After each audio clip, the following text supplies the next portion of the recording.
नमस्कार विद्यार्थियों, आज हम उत्साह कविता पढ़ेंगे।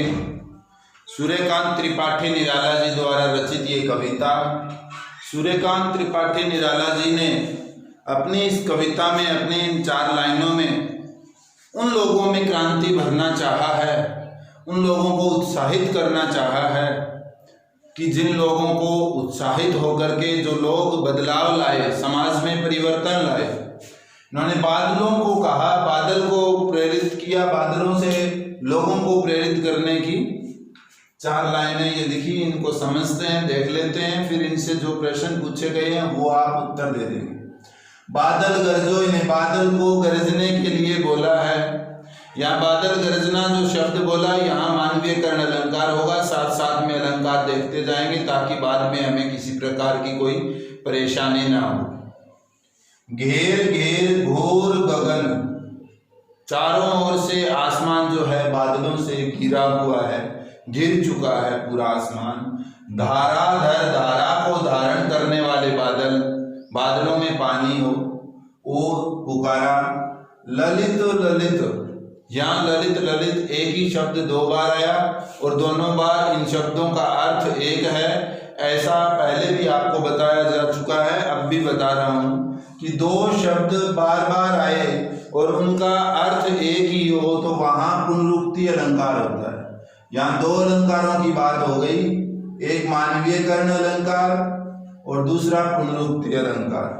काले घुंघराले बाल, ऐसे बाल बादलों को देखता है कवि और कल्पना करता है कि जिस तरह से किसी बहुत ही सुंदर बालक के घुंघराले काले बाल हो, बाल कल्पना के से पाले, यानी इस तरह से लग रहे हैं वो बादल जिस तरह से एक बच्चे को कल्पना यानी कल्पित किया बच्चा कि वो बच्चे के समान वो बादल हैं, वो बहुत ही सुंदर काले उनके घुंघरालू बाल हैं। विद्युत छवि उर में हृदय, उर होता है हृदय कि हृदय के अंदर जो है विद्युत की छवि विद्यमान, बादलों में चमक है, बिजली कड़कती है, वो बिजली की कड़क चमक जो है बादलों के हृदय में है। यहाँ 2 तरीके से देखिए, एक तो ये शब्द बता रहे हैं कि बादल जो है वो बादलों से आसमान घिरा हुआ है, बादलों में पानी है और बादल जो है काले घुंघराले बाल इस तरह से लग रहे हैं, हृदय के अंदर बादलों के हृदय में बिजली है।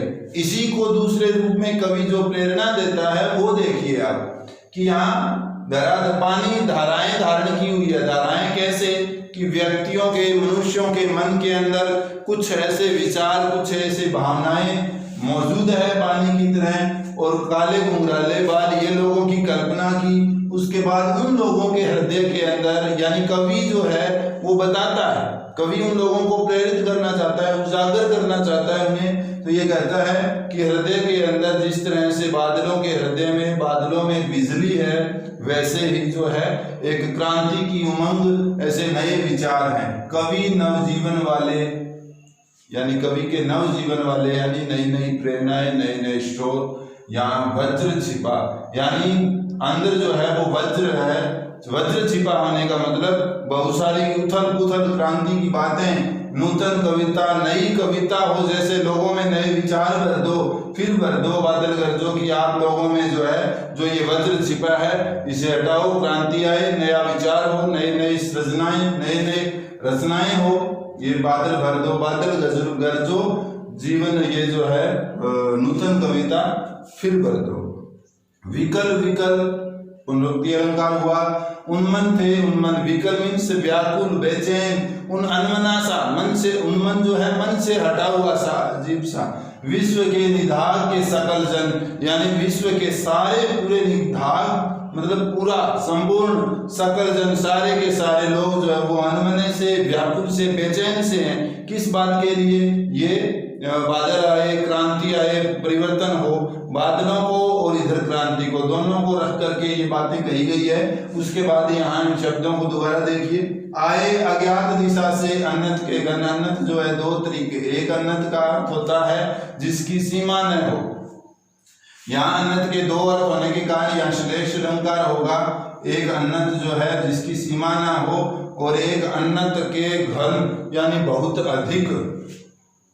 लंबे दूर दूर तक एक सीमाहीन अनंत घन बादल हो गए और एक अनंत अनेक संख्या में। यहाँ आए दिशा से अनंत के घन। इसने कहा कि सारे लोग जो है पीड़ित हैं, व्याकुल हैं, इधर बादलों से भी, यानी बरसात नहीं हो रही तो पानी के बगैर जो है व्याकुल है। और बादल आए, तप्त धरा, जो धरा है, धरती है, वो तपी हुई है, जल से फिर शीतल कर दो।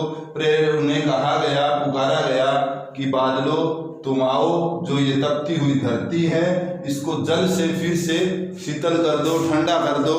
यानी बादल गरजो, इसमें लोगों में कवि जो है बादल गरजो, इसके माध्यम से लोगों में उत्साह भरने की प्रेरणा दी गई है। इस कविता के शब्दों में कोई उलटफेर नहीं है, कुछ भी ऐसे शब्द या ऐसा कहें कि कुछ मुश्किल कुछ नहीं है। आसान शब्द थे, बता दिए गए हैं। कुछ प्रश्न पूछे गए हैं, उनके उत्तर दोगे तो आपको क्लियर हो जाएगा। धन्यवाद।